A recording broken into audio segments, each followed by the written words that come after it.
Rolling. सवाल पूछ। सबसे पहले आप सबका स्वागत है इंडिया में। नया शो है, नए शो के बारे में बताइए, आप मुझे जान के बारे में बताइए किस तरह होने जा रहा है। सबसे पहले thank you so much for all of you for coming here. तो शो के बारे में आपसे शुरुआत।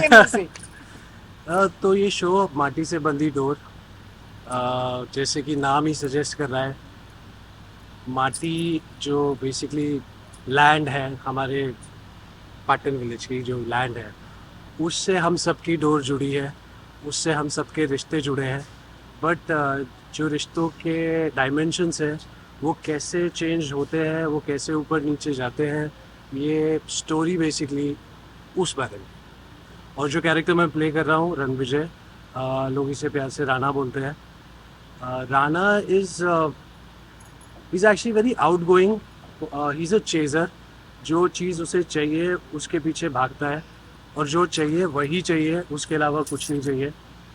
बट ट्विस्ट ये है कि पूरी दुनिया में सिर्फ उसकी माँ है जिसकी वो बात सुनता है। बाकी उसे अपने फादर की भी इतनी कुछ पड़ी नहीं है, फादर की भी बात इतनी मानता नहीं है। पर जो माँ ने कह दिया वो उसके लिए पत्थर की लकीर है। और आगे चल के वो कैसे अपना प्यार खोता है और किसी और लड़की से शादी करता है अपने माँ के कहने पे। और फिर उनके रिश्ते, जो डायमेंशंस अगेन कैसे चेंज होते हैं, लड़की के साथ, बैजू के साथ, जया के साथ, और माँ के साथ, और पापा के साथ। सो मेरा character is all about that. माटी से बंधी डोर, जैसा अंकित ने आप सबसे कहा कि ये माटी से बंधा हुआ है, कि हम बेसिकली मोहिते पाटिल ये एक किसानों की फैमिली है। हमारे घर में जो आने वाली बहू है वो भी एक किसान है। तो मैं जो कैरेक्टर प्ले कर रही हूँ, इनका नाम है वसुंधरा पाटिल। तो वसुंधरा भी बैजू की तरह ही एक फार्मर थी, एक शेतकरी थी।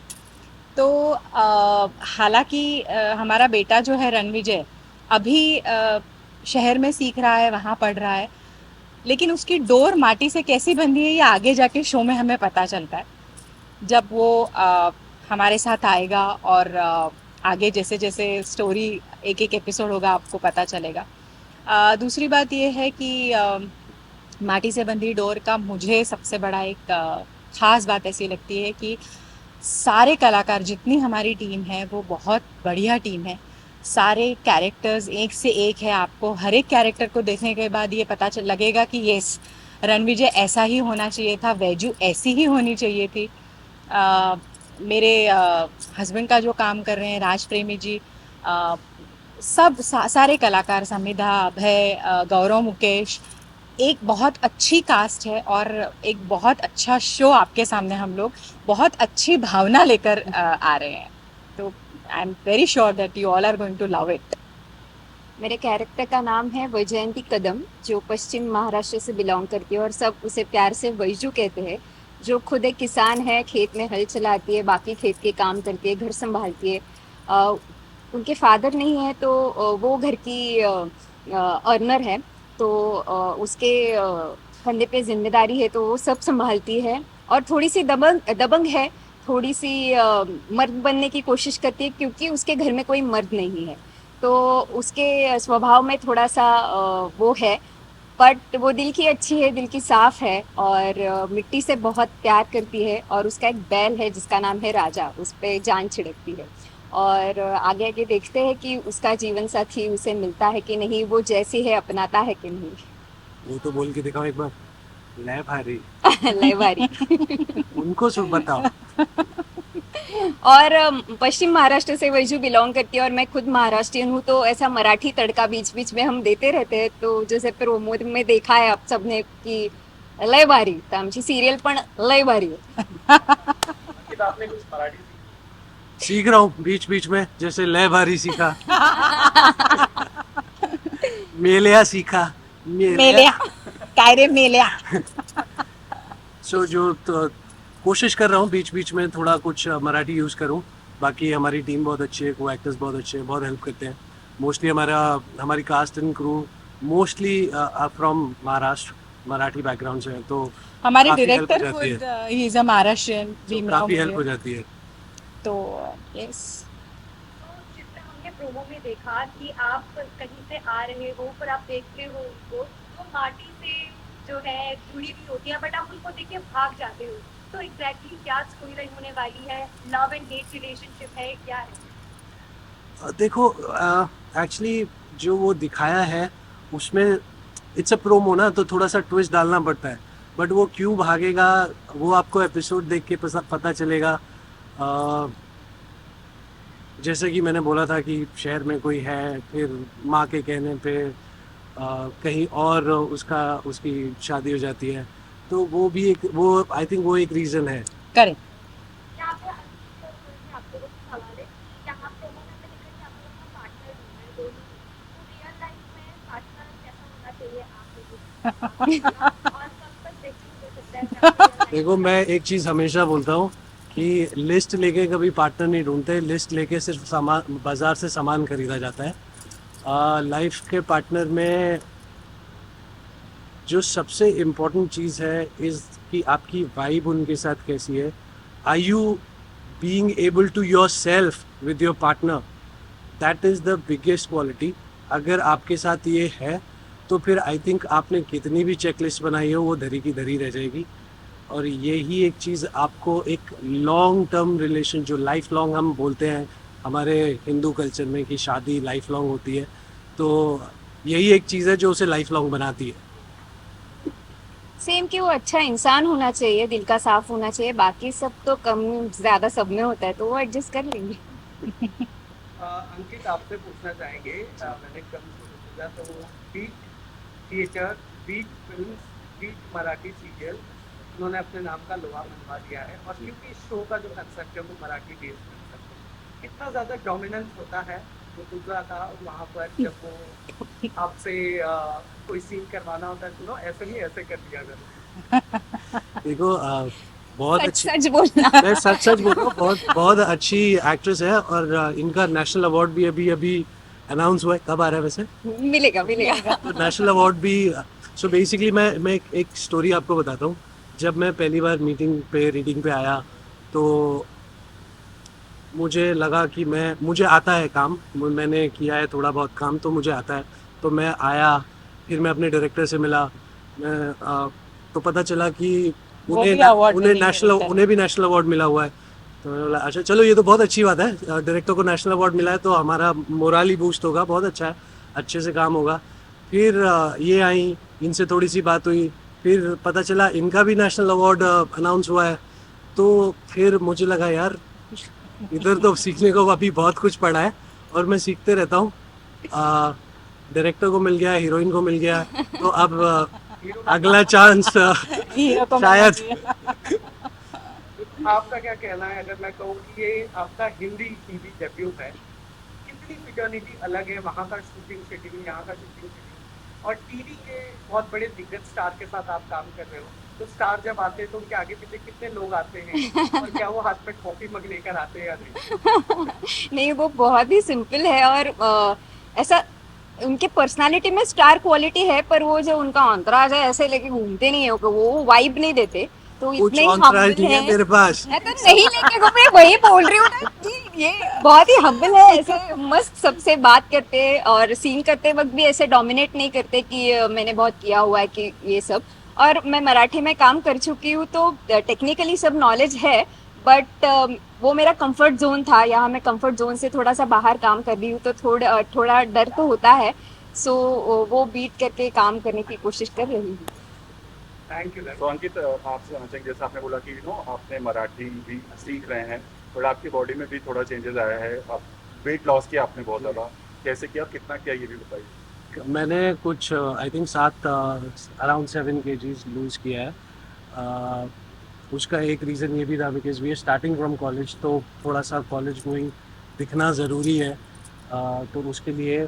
और मुश्किल एक्चुअली ज़्यादा मुश्किल नहीं है बिकॉज मैं बहुत टाइम से फिटनेस में हूँ, बहुत टाइम से मैं फिटनेस एक्टिविटीज़ करते रहता हूँ। कैसे किया ये बहुत एक इम्पॉर्टेंट चीज़ है। मैं ये चाहता हूँ कि आई थिंक सब लोग को फॉलो करना चाहिए because it is actually a miracle मेरे लिए बहुत ही अच्छा वर्क करता है। It's called intermittent fasting. बहुत सारे लोग इसके बारे में जानते हैं, बहुत सारे लोग ये फॉलो कर रहे हैं।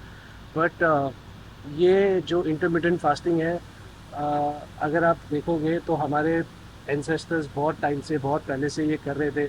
हमारे अगेन हमारे हिंदू कल्चर में बोलते हैं कि सूरज ढलने के बाद खाना नहीं खाना चाहिए और अर्ली मॉर्निंग उठ के खाना चाहिए। तो वो रीज़न यही है कि जब सूरज ढल जाता है उसके बाद अगले दिन के ब्रेकफास्ट तक आपके पास एटलीस्ट 16 घंटे होने चाहिए। तो ये जो पुराना जो अब हम लोग बीच में जो सारी चीज़ें भूल गए थे, जो घर का बना खाना, जो ऑर्गेनिक फूड हम लोग भूल गए थे, वो सब चीज़ें वापस आ रही हैं। और अब उन्हें सुपर फूड में डाल दिया जाता है। ज्वार, रागी, बाजरा, मिलेट्स, चौलाई, अब हम पता नहीं मराठी में क्या बोलते हैं। बराबर। तो ये सब चीज़ें अब दोबारा वापस आ रही है और सुपर फूड में आ रही है। तो मैं सबको बोलूँगा कि these things are really really wonderful and helpful. Follow कीजिए। And intermittent fasting is also called anti aging and anti cancer diet.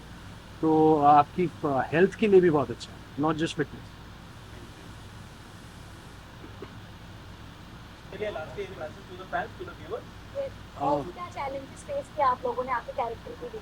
वो क्या चैलेंजेस फेस किए? चैलेंजेस तो इन लोगों से पूछो। ये लोग कोल्हापुर में 48 डिग्रीज में खेत में शूट कर रहे थे। लकीली मैं बच गया, मैं एक दिन में करके आ गया।